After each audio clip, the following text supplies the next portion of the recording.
the ladies are really running a lot of hip hop right now. I'm seeing them putting out hits back to back, like the Glorillas. You got the Cardis, you got the Nickies, and so many other ones. There's some dope rappers too.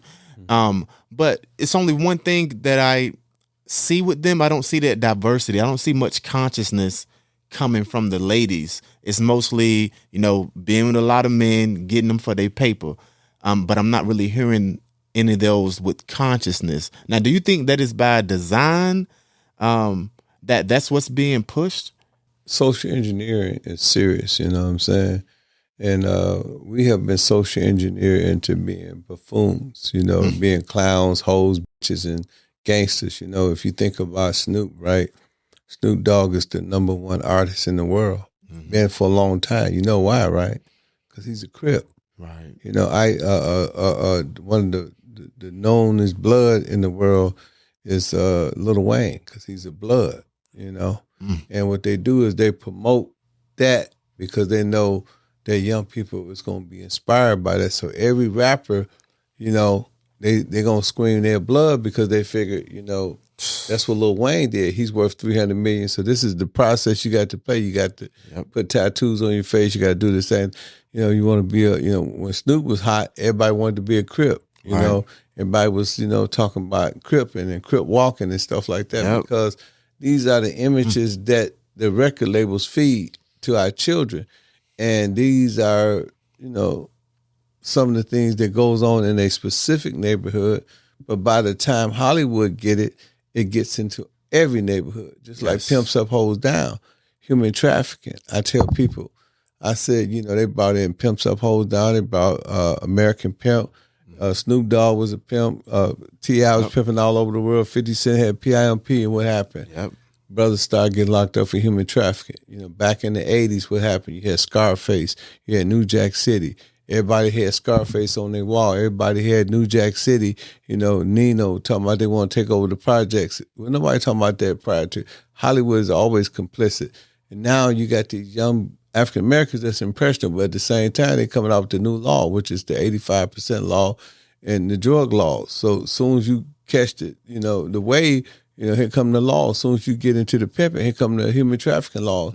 And so if you think about it, in 1976, it was 250,000 people incarcerated in the United States. 50% was African Americans. Right. Okay, 2025, speed it up, it's 2.5 million people incarcerated. You know who the majority is? Black. African Americans. But guess what? America's only 5% of the world's population, but 25% of the world's incarceration. So if the majority of those are African American, that means that 12.5% of the people are incarcerated as young African American men here in the wilderness of North America. Yeah. But the irony of that, we only represent 13% of the population, and the irony of that, majority of that is old folks, women, men, and children. So you got maybe a 6% ratio that's incarcerated that represent 6% of the people that can potentially be incarcerated in America.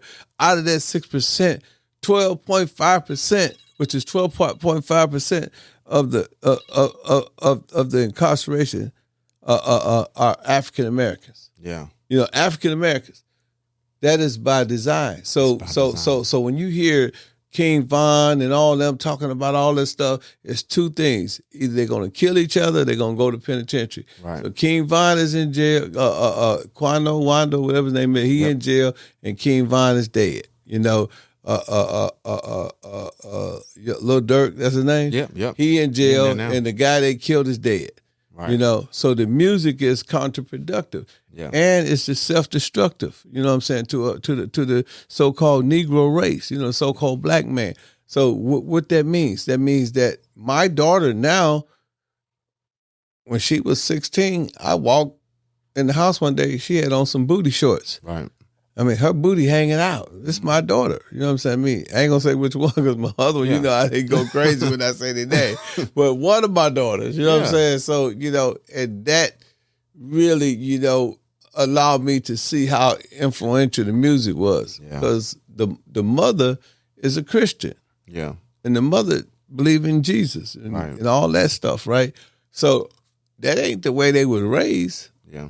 But that's the way the music influence them. Yes. So now when I go through my hood, I ride in Milwaukee, I ride to the hood, I see a bunch of 12-year-old girls, they twerking, you know, with the little thing they call the little music on the little tripod or on no, when TikTok. you got music, when the little thing, the music, what they call it, little boom box or something.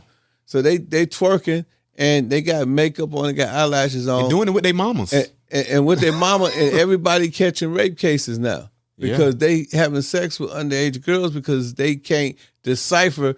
You know, because you can see makeup do wonders. I just see men that makeup have like makeup, and they be like, "Oh, is that a woman?" You got to say, "Is that a woman?" So imagine what they would do to a young lady that's got a body that's developed. It's gonna make her look older. Yes, and so, but the guy don't know. He just thinking, you know, hey, this is a broad, and she's switching and swatching, and everybody watching, and you know something crazy about that age thing. When you ask a woman her age, she'll say you don't supposed to ask a woman her age. Yeah. But then you got these young girls looking older than what they are, and you're telling everyone you shouldn't ask a woman her age. How counterproductive is that? Man, you got to act like you're a security guard at the club. You got to say, let me see your ID now. Because if you don't, you know what I'm saying, make one mistake. And the crazy thing about it, because of the music, because Cardi B and Sexy Red and all these girls, you know, Nicki Minaj, you know, being explicit in their music, you know, Glorilla, all of them very explicit. These young girls listen to this and they explicit and they experiencing sex way younger than, you know, when we were coming up. For sure. And the bad thing about that, not only is they experiencing sex at a young age, they're going to lie to you about their age.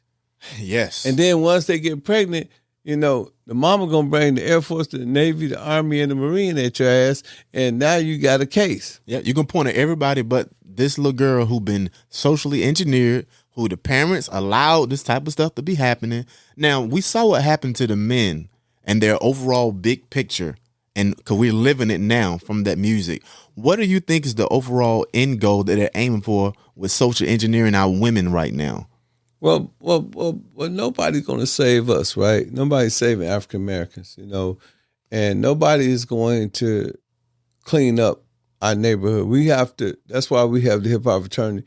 Hopefully, you know, once we become extremely wealthy, we can pay people to do better music. Right. So if we give them $100 million to do what they pay Lil Wayne to do, but the opposite, the positive side of it, then all the young people be chasing that. Right. If we can give young girls the same money that the record label giving Glorilla and Cardi B to do something positive to clean themselves up and dress appropriately, then you know what I'm saying, they'll follow us. Yeah. But we have to figure it out. You know, just like I was listening to Jack Ma, and they said Trump gonna get the tariffs. They said China gonna figure it out. They said we're gonna figure out innovative ways, you know what I'm saying, to figure out how do we deal with this situation. Right. And that's what we have to do. You know, traditionally when we was in slavery, we figured it out. You know, we couldn't have pork chops, so what did we have? We had pig feet and chitlins, right? We couldn't rap at the arena, so we couldn't rap in the stadium, so where we rapped at in the chitlin circuit. Right. So you know what I'm saying? Yeah, we know how to get chitlins out of nothing. Right. You know, we know how to go get the hog guts and flip it. You know what I'm saying? So we got to go and figure out how do we flip the script on them. And we believe that Hip Hop Fraternity is the answer, because never in the history of African American experience have it been so many unified people. We got 40,000 people unified. We got 38 chapters. You know, we love on each other. It's love, peace, respect. We don't hate each other. You know, it's not been one instance of violence in the Hip Hop Fraternity in our 6-year sustainability. So we know that we can come together as a people, but it just take correct leadership. And my leadership is based on love, peace, and respect. You know, I practice humility. You know, when I first met you, you know, you told me, "Hey man, let's get out." I said, "Come on, man. You know, I don't never, you know, act funny or trip on people." And because my people see me in that capacity. They see me on Breakfast Club. They see me on Drink Champ. They see me on all the major platforms. But then I come and I just hang out like I'm nobody. And it starts with leadership. See, the leadership leaves his footprints clearly cut. Yeah. You know, let the people know that he, the leader, went that way. Yes. But anybody can point the way. A block of wood can point the way. Right. You know what I'm saying? But very few people go the way that they point. Yeah. So I think that's one of the key factors in us changing the mentality of these kids is us, getting enough money and us supporting each other and building our network and getting stronger and, retaining those capital dollars and taking that money and passing on to our children. So here, man, sign to the Hip Hop Fraternity because we do have a record label. And I would love to give somebody $3-4 million to stop acting in a fool. Exactly. And the sad part is we got those conscious female rappers out there. We got those conscious male rappers. It's just the labels decide not to put any money behind nobody, listen to what I'm saying. Let's look at my words. Nobody's going to save black folks. Yeah. Even if you gotta look, save ourselves. And you can't blame just white people. Right. We always say the white man. No, the white man is not selling hair and doing nails in our community, which is money that they're taking out of the ghetto. The white man is not selling us groceries and all kind of gas and all that stuff. Right. These are see. It started with the Jews. The Jews came in the community and they were landlords, right? Some call them slumlords back in the early days. And they had businesses, delis and stuff like that, because I used to have a lot of Jewish friends and stuff like that. Then they got out the ghetto. They did well. They moved to better places, the jewelry stores. Those were Jews, the pawn shop. They moved to, some of them still there, but most of them moved into affluent neighborhoods. Then after the Jews left, the Chinaman came. They came with the shrimp fried rice, the egg rolls. They came with the hair bundles. They came with the nail shops. Yep. And then, they still here. And then they found out that we were suckers. And then here come the Arabs. They took all our grocery stores. They opened up grocery stores. They opened up gas stations. And then the Indians found out about it. So the Indians came. They did the same thing, grocery store. And so what happens is we spend 98% of our wealth with other ethnic groups, and that money goes out of our community. Right. I ain't never seen no barbecue turkey giveaway, a toy drive, a school drive by Arab business, right? But I know they take their money out and they live in the suburbs, but they take the money out the ghetto. No community can survive at that ratio, right? So we go out there and we go to the suburbs and we see a beautiful home. We say, how did they get it? Well, they got 100% of their money and 98% of your money. We only spend 2% of our wealth with each other. And you know what the irony is? In 1886, the eve of the Emancipation of the Proclamation, we was only spending 2% with them, with ourselves. Oh wow! Even back here it is, almost 200-something years later, we still only spend 2%. Everybody else's money bounced 10 or 15 times. African American money, don't bounce. They got a little Italy, they got a little Cuba, they got Greek town, they got a little Jew town, they got Arab town, they got India town, but they ain't got no Nigeria, no little Ghana, and that's what's destroying us. We're spending our money with other people. So Hip Hop Fraternity, not only do we want to get the money from hip hop, but we want to take that money and go buy back the block. So I want to create, everywhere there's an Arab store, I want to put an African American store, and I want the brothers in the hood to protest that Arab store and tell them, if you can't give away turkey, if you can't give away school supplies, then you have to move up out the neighborhood and encourage them, go shop with this brother, this sister, because they got the same stuff that's in that store. Absolutely. Wherever there's a Arab gas station, I want to put a African American business. Wherever there's a Chinese restaurant, I want to throw a soul food place there. Wherever there's a nail shop, I want to open up an African American nail shop that's ran by some sisters and run them up by our community, because they doing more worse to us than the white man. At least the white man back in the early 50s and 60s, he didn't bother us. He said, niggas over here, white folks over there. And we had Black Wall Street. We had, North Carolina had a lot of, we sure did. Black Wall Streets. Yes. During North Carolina, it was doing really well in Atlanta on Auburn Avenue and over there where Martin Luther King House is. So we got to go back to that. Yeah, sure. When people talk about, remember American Gangster? Yeah. Remember Frank? Yeah, Frank Lucas. Now, Frank Lucas, he was from North Carolina, right? I believe so. Yeah, he's from North Carolina. Yeah. But people don't understand. North Carolina was segregated. New York was integrated. Yes. New York was, it was a little progressive. Mm-hmm. But that killed African Americans. Right. But Frank Lucas came from a segregated community, so he knew about going and shopping with the plug.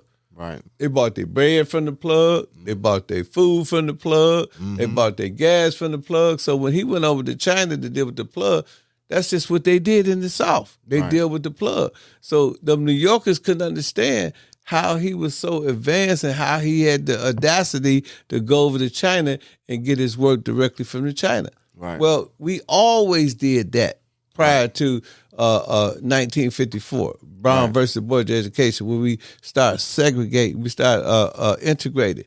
Yeah. Integration killed us. That's why Martin Luther King said, I believe I led my people into a burning house. So the answer to your question is we have to separate.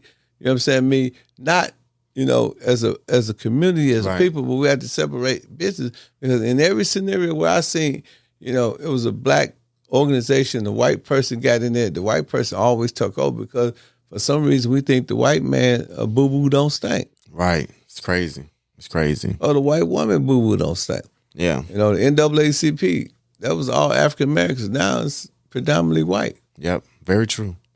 Now, I also wanted to ask you, recently Diddy got the 4 years. I wanted to get your insight on that. But, interestingly enough, he got the 4 years, but his sex trafficking was dismissed. They said it wasn't any coercion. It wasn't forced.